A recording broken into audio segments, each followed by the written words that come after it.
بسم الله الرحمن الرحيم. அஸ்ஸலாமு அலைக்கும் வரஹ்மத்துல்லாஹி வபரகாத்துஹு. அன்பிற்குரிய சகோதர சகோதரிகளே, நீங்களும் ஆலிம்களாகலாம் என்ற தினசரி பாடத்தில் ஒவ்வொரு ஞாயிற்றுக்கிழமையும் குர்ஆனுடைய கலைகளை பற்றி நம்ம அறிந்து வருகிறோம். உலுமுல் குர்ஆனில் நம்ம இறுதியாக நம்ம என்ன பார்த்து வர்றோம்னு கேட்டால், இந்த குர்ஆன் எழுத படிக்க தெரியாத முகமது எப்படி அவர் சொல்ல முடிந்தது என்று கேட்டால், அவர் முந்தைய வேதங்கள்லேருந்து காப்பி அடித்து இதை சொல்கிறாரு. எல்லாமே அன்றைக்கு இருந்த முந்தைய வேதங்கள், தௌராத், இஞ்சில்லாம் இருந்துச்சு இல்லையா, அதுக்கு அந்த இஞ்சில் தௌராத்தையெல்லாம் வச்சுருந்த மக்கள் வாழ்ந்தாங்க இல்லையா, அவங்களிடமிருந்து அந்த தௌராத் இஞ்சிலிருந்து செய்திகளை காப்பி அடித்து இவர் கொஞ்சம் ஸ்டைலை மாற்றி அரபியில் சொல்லிட்டாருன்னு ஒரு வாதம் வைக்கிறாங்க. அதற்குரிய மறுப்பை தான் பார்த்துட்டு வர்றோம். கடுகளவு கூட பைபிளுக்கும் முந்தைய வேதங்களுக்கும் இப்போ இருக்கிற குர்ஆனுக்கும் சம்மந்தம் கிடையாது. ஒரிஜினல் அல்ல அனுப்புனது வேண்டுமானால் ரெண்டு ஏறக்குறைய ஒத்த கருத்தில் உள்ளதாக இருக்கும், உண்மைப்படுத்தக்கூடியதாக இருக்கும். ஆனால் மனித கரங்கள் விளையாடி இருக்கிற காரணத்தினால அங்கேருந்து இதை காப்பி அடிக்கணுங்கிற ஒரு அவசியம் இல்லை. காப்பி அடிக்கப்படலை என்பதற்கு தான் நிறைய ஒரு சட்டங்களை, உதாரணங்களை நம்ம என்ன செய்கிறோம், எடுத்து காட்டுறோம். அதில் ஒரு சட்டம் பாருங்கள், பைபிளில் இருக்கிறது. ஆசாரியுடைய குமாரத்தி. ஆசாரின்னு சொன்னால் நம்ம தமிழில் ஆசாரிமம்ல மர வேலை செய்கிறவர் அதில் தங்க வேலை செய்கிறவர் அப்படி ஆசாரிமோ. அந்த ஆசாரி இல்லை. ஆசாரின்னா பூசாரிக்கு ஆசாரிம்பாங்க. பூசாரின்னா அந்த கடவுளுக்கு பூஜை செய்கிறவர் இருப்பார் இல்லையா, அவரை தான் ஆசாரிம்பாங்க பைபிளில். ஆசாரியுடைய குமாரத்தி, அதாவது மதகுருவுடைய மகள், அந்நியனுக்கு வாழ்க்கைப்பட்டாள். இப்போ மதகுருவாக இருக்கிறா, அவருடைய மகளை கொண்டு வேறு ஒரு ஆட்களுக்கு வாழ்க்கைப்பட்டாங்க. அவள் பரிசுத்தமானவைகள் படைப்பிலே புசிக்கலாகாது. வேறு ஒருத்தனை கல்யாணம் பண்ணிட்டான்னு சொன்னால் அவளுக்கு அந்த பரிசுத்தமானது சாப்பிடக்கூடாது. இவங்க இனத்துக்குள்ளே கல்யாணம் பண்ணிக்கிட்டா தான் சாப்பிடலாமே தவிர, அந்நியனுக்கு வாழ்க்கைப்பட்டுட்டான்னு சொன்னால் அவளும் சாப்பிடக்கூடாது அப்படின்னு சொல்லி லேவியர் ஆகமத்தில் 22:12 வசனத்தில் இருக்கிறது. இந்த மாதிரி இஸ்லாத்தில் ஏதாவது இருக்கா? அந்நியனுக்கு வாழ்க்கைப்படுறது அது ஒன்றுமே கிடையாது. அதே மாதிரி பரிசுத்தமானவைகள்னு சில உணவுகளை வைத்திருக்கிறார்கள். அந்த அறுத்து சாப்பிட்றோம்ல, அதை தான் பரிசுத்தமானதுங்கிறாங்க. அவங்களுக்கு அவங்க முறைப்படி அறுத்தவைகள், அதை யார் சாப்பிடக்கூடாது? இவங்க மட்டும்தான் சாப்பிடணுமே தவிர, இஸ்ரவேலர் மட்டும்தான் சாப்பிடணுமே தவிர, அதுலேயும் லேவியருங்கிற ஒரு இனம் தான் சாப்பிடணுமே தவிர மற்றவங்க சாப்பிடக்கூடாதுன்னு வச்சுருக்கிறாங்க. அதுக்கு உள்ள சட்டங்களை எப்படிலாம் எழுதி வச்சுக்கிறாங்கன்னு கேட்டால், ஒருவன் அறியாமல் பரிசுத்தமானதில் புசித்தது உண்டானால், பரிசுத்தமானதை அவனா சாப்பிடக்கூடாது. ஆனால் இவன் ஆசாரியன் வகையை சேராதவனாக இருந்து பரிசுத்தமானதை சாப்பிட்டான்னு வைங்க, சாப்பிட்டான்னு சொன்னான், அவன் அதில் 1/5 அதிகமாய் கூட்டி, அதாவது 1/5 என்ன செய்யணும், 20% அதிகரிச்சுக்கணும். 100 ரூபா அளவுக்கு சாப்பிட்டான்னு சொன்னால் 120 ரூபா அளவுக்கு போட்டுக்கொண்டே இப்போ காணிக்க செலுத்தணுமா. புசித்தது உண்டானால் அவன் அதில் 1/5 அதிகமாய் கூட்டி பரிசுத்தமானவைகளோடும் கூட ஆசாரியனுக்கு கொடுக்க கடவன். பரிசுத்தமான உணவு, இந்த ஆடெல்லாம் நாங்கள் சாப்பிடக்கூடாது, நாங்கள் சாப்பிட்டுவிட்டோம், குற்றம் செஞ்சிட்டோம், அதனால் நாங்கள் ஒரு 100 கிராம் 1/2 கிலோ ஆடு சாப்பிட்டுட்டோம், அதில் ஒரு எவ்வளோ 1/5 1/2 கிலோன்னா 100 கிராம் சேர்த்து 600 கிராமாக கொண்டு போய் என்ன செய்யணும், அவர்கிட்ட அவர் கொடுத்துடணும். இருந்தாங்க, நான் தெரியாமல் சாப்பிட்டுவிட்டோம், 500 கிராம் சாப்பிட்டதுனால 600 கிராம் உங்களுக்கு தந்துடுறோம் அப்படின்னு கொடுக்கணுமா. 1/5 அதிகமாக கூட்டி பரிசுத்தமானவைகளோடும் கூட ஆசாரியனுக்கு கொடுக்க கடவன் அப்படின்னு 22:14 இருக்குது. இதெல்லாம் அங்கே காப்பி அடித்தா இதெல்லாம் குர்ஆனில் இருக்கணும்ல, ரசூலுல்லாஹ்வுடைய போதனையில் இருக்கணுமா இல்லையா? இது கிடையாது. காப்பி அடிக்கலைங்கிறது தான் இப்படிலாம் ஒரு பைத்தியக்காரத்தனமாக எழுதி வச்சுக்கிறாங்க. இதை போய் காப்பி அடித்தோம்னா எப்படி போய் சொல்கிறீங்கன்னு கேட்குறதுக்காக தான். இல்லாட்டி நம்ம அவங்கள பற்றி பேச தேவையில்லை. அடுத்து கர்த்தர் சொன்னதாக வரக்கூடிய செய்தியை பாருங்கள். நீ இஸ்ரவேல் புத்திரரோடு சொல்ல வேண்டியது என்னவென்றால், இஸ்ரவேலர்களுக்கு சொல்ல வேண்டிய விஷயம் மோசேக்கு சொல்கிறாரு. இஸ்ரவேல் புத்திரரோடு சொல்ல வேண்டியது என்னவென்றால், நான் உங்களுக்கு கொடுக்கும் நான் உங்களுக்கு தேசத்தை கொடுக்குறேன்ல, தேசத்தில் நீங்கள் போய் சேர்ந்து அதில் வெள்ளாமையை அறுக்கும்போது, வெள்ளாமை என்று சொன்னால் அந்த விவசாயத்தில் விளைஞ்சி இருக்குதுல்ல, அதுதான் வெள்ளாமைம்பாங்க. வெள்ளாமை என்று சொன்னால் அதாவது நெல் விளைஞ்சி இருக்கும்ல, அறுக்கிற மாதிரி அந்த நிலைக்கு உள்ளதை வெள்ளாமைன்னு சொல்லுவாங்க. அதில் வெள்ளாமையை அறுக்கும்போது, அதாவது வளர்ந்த பயிர்களை அறுக்கும் பொழுது உங்கள் அறுப்பின் முதற் பலனாகிய ஒரு கதிர்க்கட்டை ஆசார் இடத்துல கொண்டு வர கடவீர்கள். நெல் அறுக்க போகிறோம்னு சொன்னால், கோதுமை அறுக்க போகிறோம்னு சொன்னால் ஒரு கதிர்க்கட்டை கொண்டு வந்து முதல்ல இவற்றை கொடுத்துடணும், கொண்டு வர கடவீர்கள். உங்களுக்காக அது அங்கீகரிக்கப்படும்படி ஆசாரியன் அந்த கதிர்க்கட்டை ஓய்வு நாளுக்கு மறுநாள், ஓய்வு நாளுங்கிறது அவங்களுக்கு சனிக்கிழமை, மறுநாள்னு ஞாயிற்றுக்கிழமை, ஓய்வு நாளுக்கு மறுநாள் ஞாயிற்றுக்கிழமை கர்த்தருடைய சந்நிதியில் அசைவாட்ட வேண்டும். நீங்கள் என்ன செய்யுங்கன்னா, ஒரு வயலில் விவசாயம் பண்ணுறீங்கன்னு சொன்னால் அறுக்கிறதுக்கு முதல் நாள் என்ன செய்யணும்னா, ஒரு கதிர்க்கட்டை அறுத்துக்கிட்டு வரணும், வந்து இந்த பூசாரிகிட்ட கொடுக்கணும். இவர் என்ன செய்வார்னு கேட்டால், ஞாயிற்றுக்கிழமைக்கு போய் அங்கே என்ன செய்வார், கர்த்தருடைய சந்நிதியில் கர்த்தருடைய சந்நிதியில் வந்து அசைவாட்டுறது, இப்படி ஆட்டணும். அந்த கதிர்க்கட்டை ஆட்டின உடனே நீங்கள் அந்த கதிர்க்கட்டை அசைவாட்டும் நாளில், அந்த அசைவாட்டுறாங்கல்ல அந்த நாளில் என்ன செய்யணும்னா, கர்த்தருக்கு சர்வாங்க தகன பலியாக, நீங்கள் ஒரு விவசாயத்தை நீங்கள் அறுக்கிறாதான் நீங்கள் அறுத்துற முடியாதுங்க. விவசாயத்தை அறுக்க போனால் கூட என்ன செய்யணுமா, ஒரு கதிர்க்கட்டை கொண்டாந்து இவற்றை கொடுக்கணுமா, இவர் ஆட்டி என்ன செய்வாருக்கு, அங்கீகாரம் வாங்க வரான்.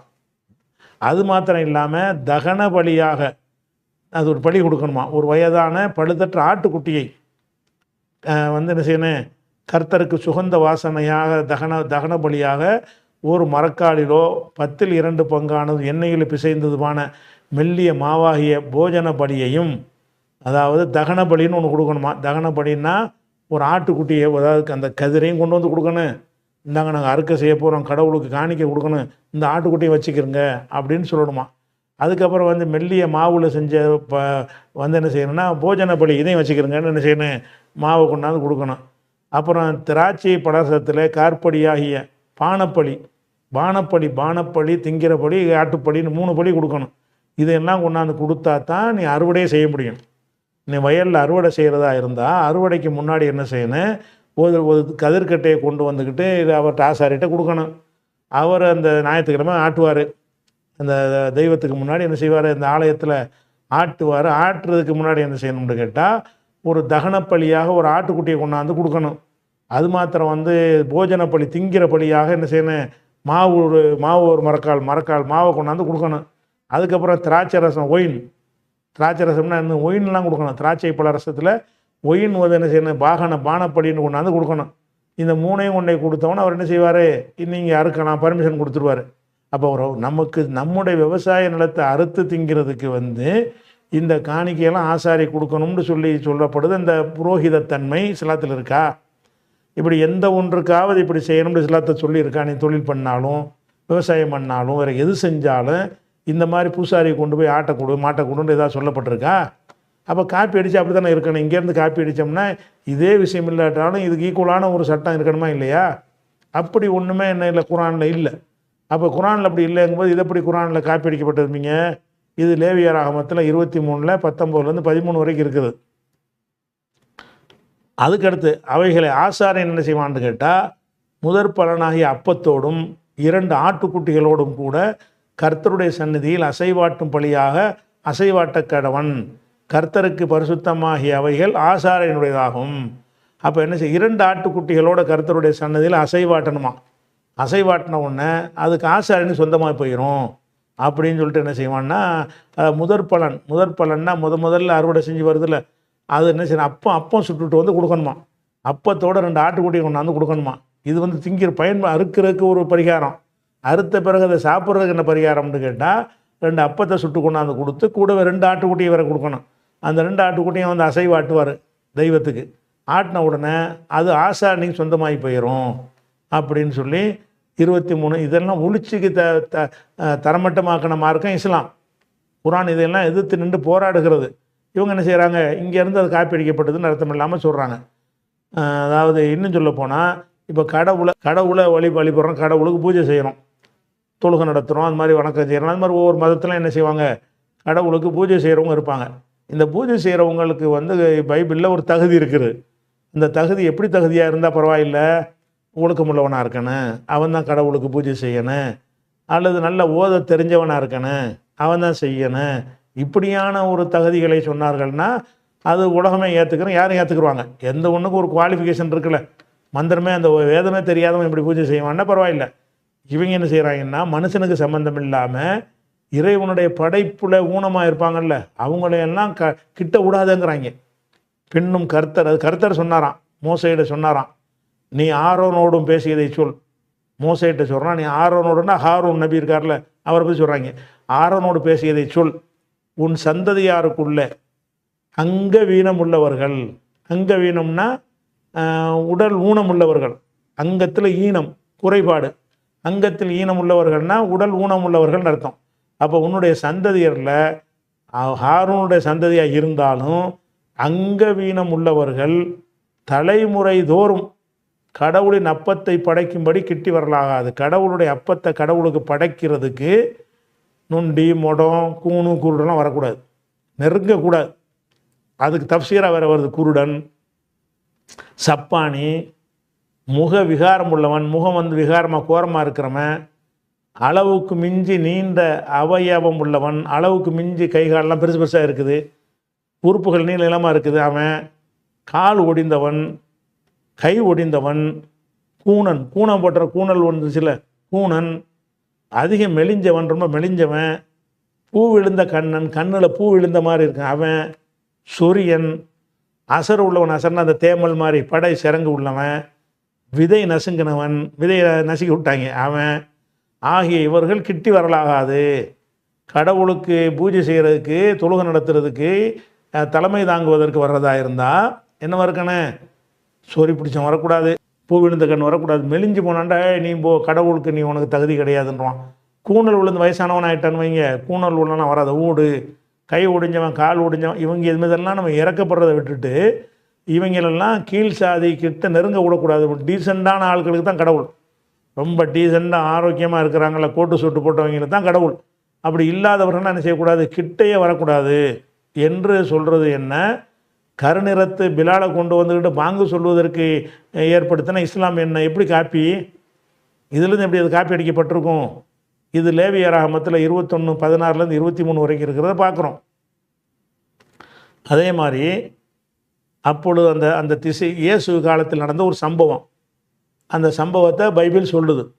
அந்த திசைகளில் குடியிருக்கிற கானானிய ஸ்திரீ, கானான்கிறது அது ஒரு கோத்திரம், இவங்க வந்து இஸ்ரவேல் கோத்திரம். யார், இயேசு மோசையெல்லாம் யார், பனி இஸ்ராயேல், இஸ்ரவேல் கோத்திரம். இஸ்ரவேல் இல்லாதவங்க யாருன்னா கானானியர்கள்னு ஒரு கூட்டத்தார் இருந்தாங்க. அப்போ கானானிய ஸ்திரீன்னா கானானிய குலத்தை சேர்ந்த ஒரு பெண்மணி ஒருத்தி அவரிடத்தில்னா இயேசுவிடத்தில் வந்து, ஆண்டவரே தாவீதின் குமாரனே, தாவூது நபியுடைய வழித்தோன்றல இவர் வந்தவர்னு சொல்லுவாங்க, அதனால தாவீதின் குமாரனே எனக்கு இறங்கும், எனக்கு இரக்கங்காட்டு அப்படின்னு சொல்கிறா ஒரு பெண்மணி. என் மகள் பிசாசினால் கூடிய வேதனை செய்யப்படுகிறாள் என்று சொல்லி கூப்பிட்டாள்.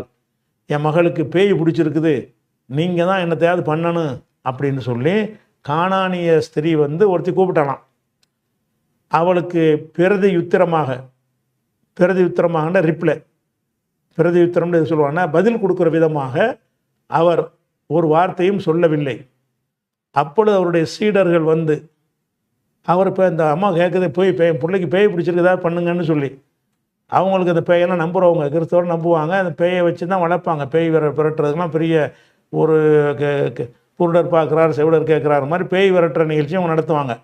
அது பேய் இருக்குன்னு சொல்லி புறவிட்டவுடனே என்ன செய்யணும், ஏசு என்ன செஞ்சார், பதிலே சொல்லலைன்னு சீடர்களை சுட்டி காட்டுறாங்க, இவள் நம்மை பின்தொடர்ந்து கூப்பிடுகிறாளே அப்படின்னு கேட்குறாங்க, இவளை அனுப்பிவிடு என்று அவரை வேண்டிக் கொண்டார். அப்போ போக சொல்லிடு, பின்னாடியே வந்துக்கிட்டே இருக்கிறா, அனுப்பியாச்சும் விடுன்னு கேட்குறாங்க சீடர்கள்லாம். அதற்கு அவர் இயேசுநாதர் சொல்கிறாரு, காணாமல் போன ஆடுகளாகிய இஸ்ரவேல் வீட்டாரிடத்திற்கு அனுப்பப்பட்டேனே என்று மற்றபடி அல்ல, நான் வந்திருக்கிறது இஸ்ரவேல் காணாமல் போன ஆடுகளாகிய இஸ்ரவேல் மக்களுக்கு தான். இவங்க வேறு ஜாதி, இந்த ஜாதிக்கெல்லாம் ஒன்றும் செய்ய முடியாது என்று மற்றபடி அல்லன்ட்டார் இயேசு. அப்படி ஏது சொல்லுவார் முதல்ல, இயேசு அப்படிலாம் சொல்ல மாட்டார்னு குர்ஆன் சொல்லுது. இயேசு வந்து இந்த மாதிரி என்ன செய்கிறது, நாம் இந்த ஜாதி அடிப்படையில் மனிதரை இஸ்ரவேலுக்கு அனுப்பப்பட்டது விஷயம் வேறு தான். ஒரு உதவி செய்கிறதுக்கெல்லாமா அதை பார்க்கணும். பேய் இருக்கு நீங்கள் நம்புறீல்ல, பேய் ஓட்டுறதுக்கு எல்லாத்தையும் ஓட்டுற மாதிரி அவளுக்கும் ஓட்ட வேண்டியது தானே அப்படி கேட்டால் அவர் என்ன சொல்கிறாரு, அதற்கு அவர் காணாமல் போன ஆடுகளாகிய இஸ்ரவேல் வீட்டாரிடத்திற்கு அனுப்பப்பட்டேனே என்று மற்றபடி அல்ல என்றார். அவள் வந்து ஆண்டவரே, அவள் என்ன செய்கிறா, எனக்கு உதவி செய்யும் என்று அவரை பணிந்து கொண்ட மீண்டும் வந்து கேட்குறான், என் பிள்ளை பேய் இப்படி ஏதாவது செய்யுங்கன்னு கேட்டார். அவர் அவளை நோக்கி, அவர்னா இயேசு, அவளை நோக்கி சொல்கிறாரு, பிள்ளைகளின் அப்பத்தை எடுத்து நாய்க்குட்டிகளுக்கு போடுகிறது நல்லதல்ல என்றார்.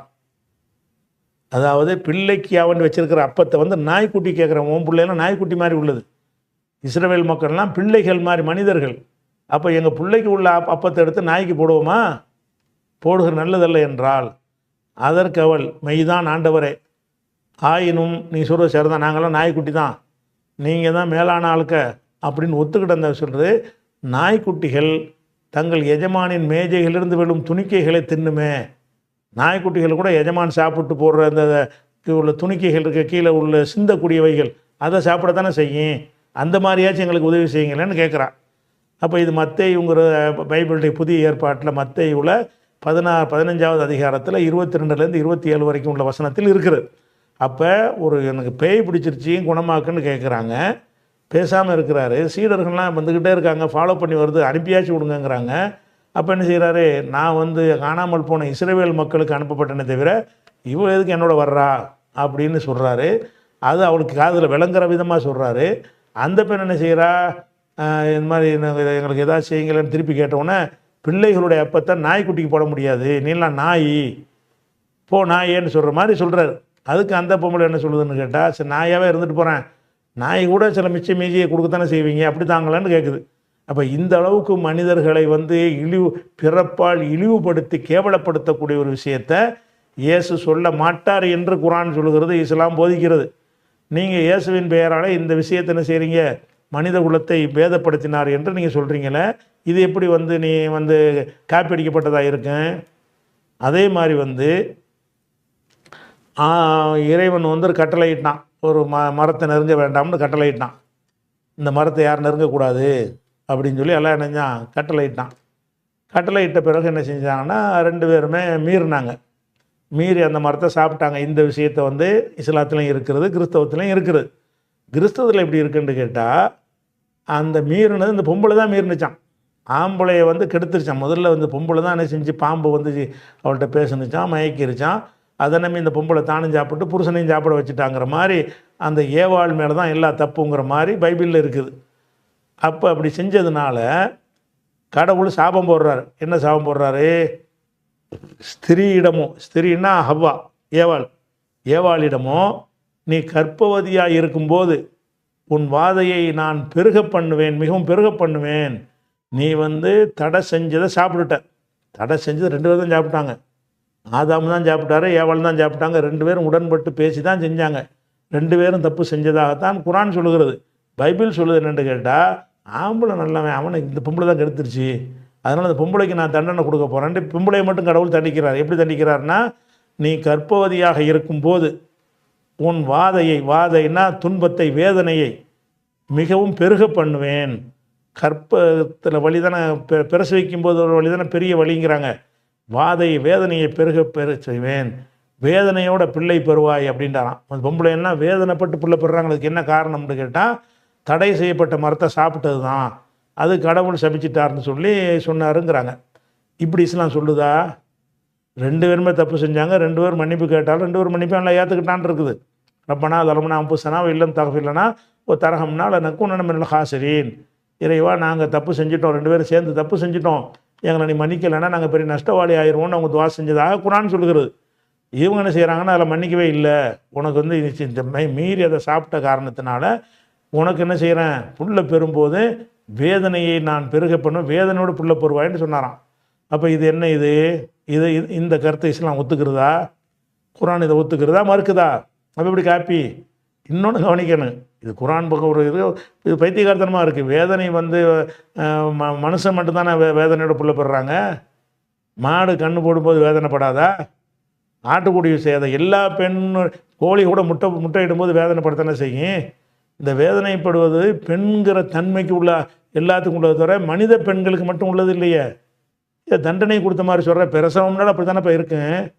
பிரசவம்ங்கிறது வந்து மனித பெண்ணாக இருந்தாலும் சரி, மாட்டு பெண்ணாக இருந்தாலும் சரி, ஆட்டு பெண்ணாக இருந்தாலும் சரி, எந்த ஒரு பிராணிகளுடைய சின்ன பறவைகளுடைய பெண்ணினமாக இருந்தாலும் சரி, அவைகள் இனப்பெருக்கம் செய்யும் பொழுது வேதனையோடு தான் என்ன செய்வாங்க, அந்த இதை வந்து பெற்றெடுப்பார்கள். அப்போ வேதனையோடு பருவது என்பதை வந்து பொதுவான நியதியாக அல்ல ஆக்கியிருக்கானே தவிர இந்த மரத்தை சாப்பிட்டதுக்காக இல்லை.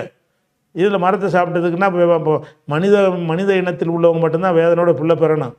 மற்றவங்களாம் என்ன செய்யணும், வேதனை இல்லாமல் ஆட்டுக்குலாம் குட்டி போடுறது என்ன இருக்கணும், அது ஏதோ யூரின் போகிற மாதிரி குட்டி போட்டு போயிடணும், அப்படி இருக்குதா? அப்படி கிடையாது. அப்போ இது 3 இதை நீங்கள் இந்த மாதிரி உளறலை வந்து எழுதி வச்சுக்கிட்டு இங்கேருந்து காப்பிங்கிறீங்க, உளறி வச்சுருக்கிறீங்க. இதை நீங்கள் உளறிட்டு போனால் எங்களுக்கு பிரச்சனை இல்லை. இங்கேருந்து தான் முகமது காப்பி அடித்தாருங்கும் போது பேச வேண்டி வருது. காப்பிலாம் அடிக்கலை. ஆதி ஆகமத்தில் இது என்ன இருக்குது, 3:16 இருக்குது. அதே மாதிரி வந்து லோத்துன்னா லூத்து நபிக்கு சொல்லுவாங்க. லூத்து நபி என்ன செய்கிறாருன்னு கேட்டால், ஒரு சமுதாயத்தில் எல்லாம் வந்து ஹோமோசெக்சுவல்ங்கிற அந்த குற்றத்தில் ஓரின சேர்க்கையில் ஆணோடு ஆண் சேரக்கூடிய ஒரு வேலையை செய்கிறாங்க. அதை எதிர்த்து ஒரு பிரச்சாரம் பண்ணுறாரு, பயங்கரமாக போராட்டம் பண்ணுறாரு. அந்த விஷயங்கள்லாம் குரானில் இருக்குது. இவன் என்ன செய்கிறான்னு கேட்டால், ஊரில் ரொம்ப எதிர்ப்பு வந்தவுடனே லோத் என்ன செய்கிறாருன்னு கேட்டால், சோவார்னா அவருடைய அந்த ஊர் பேர் இருக்குது, குடியிருக்க பயந்து சோவாரை விட்டு போய் அவனும் அவனோடு கூட அவனுடைய 2 குமாரத்திகளும் மலையில் வாசம் பண்ணினார்கள். லோத் என்ன பண்ணிட்டார், இந்த ஊர் நம்ம இருக்க முடியாது, வேற ஊருக்கு போயிடுவோம்னு சொல்லி 2 புதல்விகளையும் கூட்டிகிட்டு போயிட்டார். அங்கே அவனும் அவனுடைய 2 குமாரத்திகளும் ஒரு கெபியில் ஒரு வீடு மாதிரி அறைன்னு நினைக்கிறேன் இருந்தார்கள். அப்பொழுது மூத்தவள் இளைவலை பார்த்து, லூத் நபி ஒரு கொள்கைக்காக போராடிக்கிட்டு இருக்கிறாரு, அந்த பெண்களை மகளையெல்லாம் அந்த மாதிரி வளர்த்தெடுத்து இருக்கிறாரு. அவர் என்ன செய்கிறாருன்னு கேட்டால், ஒரு இடத்துல இவங்களுக்கு பயந்து போய் தங்கியிருக்கிறாரு. அப்போ மூத்தவள் இளைவலை பார்த்து சொல்கிறாரு, நம்முடைய தகப்பன் முதிர்ந்த வயதானதால் பூமி எங்கும் ஒரு புருஷனும் இல்லை, நம்முடைய தகப்பனால் சந்ததி உண்டாகும்படிக்கு அவருக்கு மதுவை குடிக்க கொடுத்து அவரோடு சயனிப்போம் வா என்றால், மூத்தவள் சொல்கிறானா இளையவள்கிட்ட, ஆம்பளையில் இல்லாமல் இருக்குது, நம்ம இந்த சுற்றி வட்டாரம் பூரா நம்ம தனியாக கொண்டாந்து வச்சுவிட்டாரு, இந்த முதியவர் இந்த கிழவன் தான் இருக்கிறாரு, இவரோட நம்ம சேர்ந்து புள்ள பெறுவோம், எப்படி புல் வருது, மதுவை ஊற்றி கொடுப்போம், போதையில் இருப்பார், அப்போ என்ன செய்யணும், நான் போயிட்டு வரேன், 2வது நீ போயிட்டு வா அப்படின்னு 2 பேரும் பேசிட்டு அவரோடு சயனிப்போம் வா என்றாலாம். அப்படியே அன்று இரவிலே தங்கள் தகப்பனுக்கு மதுவை குடிக்க கொடுத்தார்கள். மூத்தவள் போய் தகப்பனோடு சயனித்தாள். அவள் சயனித்ததையும் எழுந்திருந்ததையும் உணராதிருந்தான். மறுநாளிலே மூத்தவள் இளைவலை பார்த்து, நேற்று ராத்திரி நான் தகப்பனோடு சயனித்தேன், இன்று ராத்திரி மதுவை கொடுப்போம், நம்முடைய தகப்பனால் சந்ததி உண்டாகும்படி நீ போய் அவரோட சயனி என்றாள். அப்படியே அன்று ராத்திரியிலும் தங்கள் தகப்பனுக்கு மதுவை கொடுத்தார்கள். அப்பொழுது இளைவல் எழுந்து அவனோடு சயனித்தாள். அவள் சயனித்ததையும் எழுந்திருந்ததையும் உணராதிருந்தான். இவ்விதமாக லோத்தின் குமாரத்திகள் இருவரும் தகப்பனாலவே கர்ப்பவதி ஆனார்கள் எழுதிக்கிறாங்க. இப்படி லூத்து நபியுடைய பிள்ளைங்க இப்படி இருப்பாங்களா? அது மாதிரி அவர் நபியை வந்து இறைவன் இப்படி ஆக்குவானா? தண்ணியை குடிச்சிட்டு போதையில் இருக்கிற மாதிரி. அப்படி தண்ணியில் போதையாக இருக்கக்கூடிய நேரத்தில் முதல் இல்லறத்தில் ஈடுபட இயலுமா ஒருத்தனுக்கு? என்னமோ அந்த உணர்ச்சியெல்லாம் இருக்குமா முதல்ல? அப்போ இதெல்லாம் வந்து சிந்திக்காமல் என்ன செய்கிறாங்கன்னா, ஒரு லோத்துங்கிறவர் யார், அவர் வந்து இந்த ஓரினை சேர்க்கை எதிர்த்து இப்போ பிரச்சாரம் பண்ண ஒரு தீர்க்கதரிசி, அவங்க நம்பிக்கைப்படி கூட அவர் ஒரு புரட்சியாளர். அப்படியான ஒருத்தர் வந்து தண்ணியில் போதையை வாங்கி கொடுத்தோன்னா போதையை கொடுத்துருவாரா? இறைவன் காப்பாற்ற மாட்டானா? அந்த போதை பொருள் வருதுன்னு எச்சரிக்க மாட்டானா? அதை குடிச்சிட்டு போதையில் இருப்பாரா? அப்படி தான் பெத்த மகள்கள் போய் தகப்பன்ட்டு எப்படி செய்வோன்னு நினச்சி பார்ப்பாங்களா? இந்த நவீன காலத்தில் நினச்சி பார்க்காத ஒரு விஷயத்தை அந்த காலத்தில் நினச்சிருக்காளுன்னா பெண்களை பற்றி இவங்க என்ன மாதிரி வச்சுருக்கிறாங்க? இப்படி தான் இஸ்லாம் சித்தரிக்குதா? இது ஆதியாகமத்தில் 19, 31, 37 இருக்கிறது. அதே மாதிரி அதை விட கொடுமை என்னன்னு கேட்டால், இப்போ தாவூது நபி இருக்கிறாங்க, அவங்கள நம்ம மிகச்சிறந்த இறை தூதராக நம்ம என்ன செய்கிறோம், நம்புகிறோம். அந்த தாவூது நபி என்ன செஞ்சாராம், ஒரு நாள் சாயங்காலம் தாவீதுன்னா தாவூது நபியை சொல்கிறாங்க, தன் படுக்கையிலிருந்து எழுந்து அரண்மனை மாடியின் மேல் உலாவி கொண்டிருக்கும் போது, படுக்கையிலேருந்து எழுந்து அரண்மனை மாடியில் போய் உலாவிக்கிட்டு இருக்கிறார். உலாவி கொண்டிருக்கும் பொழுது ஸ்நானம் பண்ணுகிற ஒரு ஸ்திரியை மாடியின் மேலேருந்து பார்த்தான். மேலேருந்து பார்க்குறான், பக்கத்தில் வீட்டில் வந்து ஒரு பொம்பளை குளிச்சுட்டு இருக்கிறான். ஸ்நானம் பண்ணுறதுனா குளிக்கிறான். குளித்து கொண்டிருக்கிற ஒரு ஸ்திரியை மாடியின் மேலிருந்து பார்த்தான். அந்த ஸ்திரீ மிகுந்த அழகுள்ளவள். தாவீது ஆளை அனுப்பி அந்த ஸ்திரீ யார் என்று விசாரித்தான். தாவீது ஒரு நபின்னு நம்ம நம்புகிறோம். இவங்க என்ன பண்ணுறாங்க, தாவீது அடுத்த வீட்டில் குடிச்சிட்டு இருக்கிற பொம்பளையை பார்த்துட்டு ஸ்திரீ யார் என்று விசாரித்தாள். அவள் யாருன்னு கேட்டால், எலியாமின் குமாரத்தையும் எத்தியனான உரியாவின் மனைவியுமான பத்சே பாலை என்றார்கள். அது உரியாவுடைய மனைவின்னு சொல்லிட்டாங்க. அப்போது தாவூத் ஆள் அனுப்பி அவளை அழைத்து வர சொன்னான். அவள் அவனிடம் வந்தபோது இன்னொருத்த மனைவியை அவளோடு சயனித்தான். அடுத்த மனைவியை கூட்டிகிட்டு வர சொல்லி என்ன செய்கிறாரு? சயனித்தான்னா உடலுறவு கொண்டான்னு அர்த்தம். அவள் அப்போதுதான் தீட்டு நீங்கி சுத்திகரித்து கொண்டு இருந்தாள். பின்பு அவள் தன் வீட்டுக்கு போய்விட்டாள். அந்த ஸ்திரீ கர்ப்பம் தரிந்து நான் கர்ப்பவதி என்று தாவீதுக்கு அறிவிக்க ஆள் அனுப்பினாள். அப்பொழுது தாவீது எத்தியனாகிய உரியாவை என்னிடம் அனுப்பு, உன் புருஷனை என்று அனுப்புங்கிறான். உரியாவை என்னிடம் அனுப்பு என்று யோவாப்பின் அண்டைக்கு ஆள் அனுப்பினான். அப்படியே யோவாப்புன்னு ஒரு ஆள் போல இருக்குது. உரியாவை தாவீதுன்னு அனுப்பினான். தாவீது அவனை போர்க்களத்துக்கு அனுப்பி கொள்ள செய்தான். தாவீது என்ன செய்கிறாருன்னு கேட்டால், உன் பொண்டாட்டி இவர் பொண்டாட்டி சேர்ந்து பிள்ளை உண்டாயிட்டாவ, அவனை அனுப்ப சொல்லி இவனை போர்க்களத்துக்கு கூட்டிகிட்டு போங்க, போரில் போய் அங்கே வச்சு போட்டு தள்ளிடுங்க, ஆளை எதிரிகள் கொன்ற மாதிரி ஆக்கிவிடுங்க, அப்புறமா நான் இவளை வச்சுக்கிறேன் அப்படின்னு சொல்லி தாவீது செஞ்சாருங்கிறாங்க. இது 2 சாமுவேலில் பைபிளில் பழைய ஏற்பாடு 2 சாமுவேலில் 11:2-18 வரைக்கும் இருக்குது. இப்படி தான் தாவூது நபியை குர்ஆனும் சொல்லுகிறது. நீனும் சொல்கிற, நீ இப்படி சொல்கிற, இதில் என்ன இருக்குது? இது நேர் மாற்றமாக இருக்குது, அசிங்கமாக இருக்குது, கேவலமாக இருக்குது. கொலை செஞ்சார், கொலைகாரன்னு வருது, அடுத்த மனைவியோட சேர்ந்தார்னு வருது. அந்த பெண்ணுக்காக வேண்டி அந்த புருஷனை சதி செஞ்சு கொலை செஞ்சார்னு வருது. இதெல்லாம் ஒரு சாதாரண நல்ல மனுஷன் கூட செய்ய முடியாது. ஒரு நபி செஞ்சான்னு எழுதி வச்சுக்கிறீங்க. அப்போ இந்த மாதிரி குர்ஆனில் இருந்தால் நீ காப்பின்னு சொல்லு. தாவீது ராஜாவை பற்றி குர்ஆன்லேயும் எப்படி தான் இருக்குது, எங்கள் பைபிளில் எப்படி தான் இருக்குது, நாங்கள் சொல்கிற மாதிரி இவங்களும் சொல்கிறாங்க அப்படின்னா நீ சொல்லலாம். நீ சொல்கிறது மறுக்கோடு செய்யலாம். நபிமாரெல்லாம் அப்படி செய்ய மாட்டாங்கன்னு சொல்கிறோம். அதே மாதிரி தாவீது ராஜாவுக்கு வயசாகிருச்சான். தாவீது ராஜா ஒரு பெரிய தீர்க்கதரிசிங்க, நபி. அவர் முதிர்ந்தவனானான். போர்வைகளினால் அவனை மூடினாலும் அவனுக்கு அனல் உண்டாகவில்லை. போர்வையை போத்துறாங்க, ஹீட் வரமாட்டேங்குது. அப்பொழுது அவர் ஊழியர் அவனிடம் கன்னிகையான ஒரு வாலிப பெண்ணை ராஜாவை எங்கள் ஆண்டவனுக்கு தேடுவது நலம். அவள் ராஜா சமூகத்தில் நின்று ராஜாவுக்கு பணிவிடை செய்து எங்கள் ஆண்டவனுக்கு அனல் உண்டாகும்படி உமது மடியிலே படுத்துக்கொள்ளட்டும் என்று சொன்னார். உனக்கு ஹீட் ஆக மாட்டேங்குது, நல்ல ஒரு இளம் பெண்ணை கூட்டிகிட்டு வர்றோம், அவன் மேலே படுத்துக்கிட்டு என்ன செய்வா, உனக்கு அனல் உண்டாக்குவா, ஹீட் உண்டாக்குவான்னு சொல்கிறான். அப்படியே அவர்கள் இஸ்ரவேலின் நாடெங்கும் அழகான ஒரு வாலிப பெண்ணை தேடி சூனோம் ஊராளாகிய அபிசாக்கை கண்டு அவளை ராஜாவிடம் கொண்டு வந்தார்கள் இருக்கு. ஒரு நபி அவருக்கு ஹீட்டு உடம்புல ஏற மாட்டேங்குதுங்கிறதுனால ஒரு வாலிப பெண்ணை தேடிட்டு அவர் கட்டி பிடிச்சி அவள் அனலை உண்டாக்குவான்னு எழுதி வச்சுக்கிறீங்களே. இப்படியான ஒரு சம்பவம் குர்ஆனில் இருக்கா? இப்படியான ஒரு செய்தி குர்ஆனில் இருக்குதானே? இல்லை. இது 1 ராஜாக்களில் 1 1 அதிகாரத்தில் 1-3 வரைக்கும் இருக்குது. இப்படி ஒரு விஷயத்த இருக்குது. அதுக்கடுத்து இன்னொன்று என்னென்னு கேட்டால், இன்னொரு விஷயம், இப்படி செய்வதனால் ஆபேலின் இரத்தம் முதல் பலிபீடத்துக்கும் தேவாலயத்துக்கும் நடுவில் கொலையுண்ட சக்கரியாவின் இரத்தம் வரைக்கும் உலக தோற்றம் முதல் சிந்தப்பட்ட சகல தீர்க்கதரிசியின் இரத்தமும் இந்த சந்ததியிடம் கேட்கப்படும் என்று தேவஞானம் சொல்லி இருக்கிறது. நிச்சயமாக இந்த சந்ததியிடம் அது கேட்கப்படும் என்று உங்களுக்கு சொல்கிறேன்.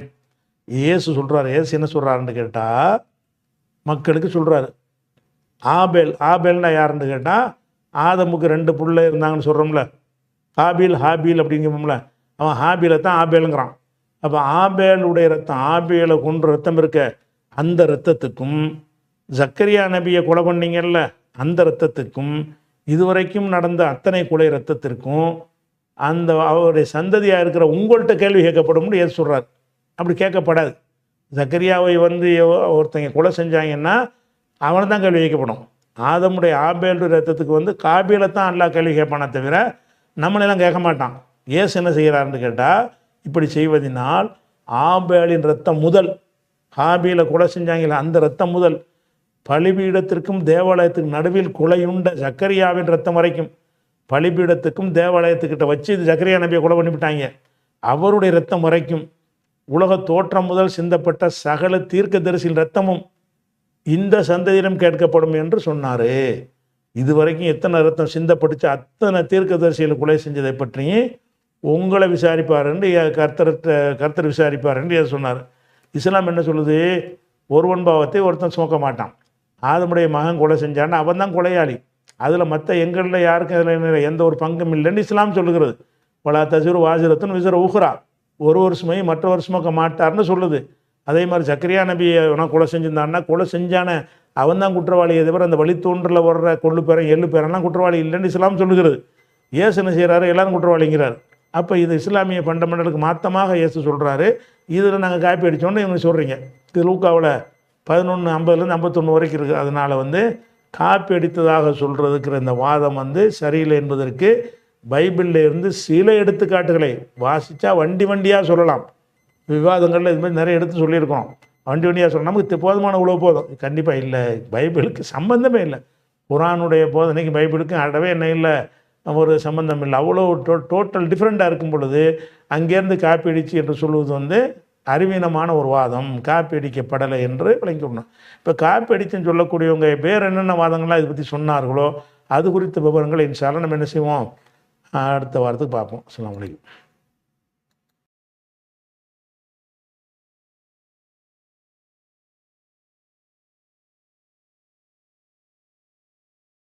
بسم الله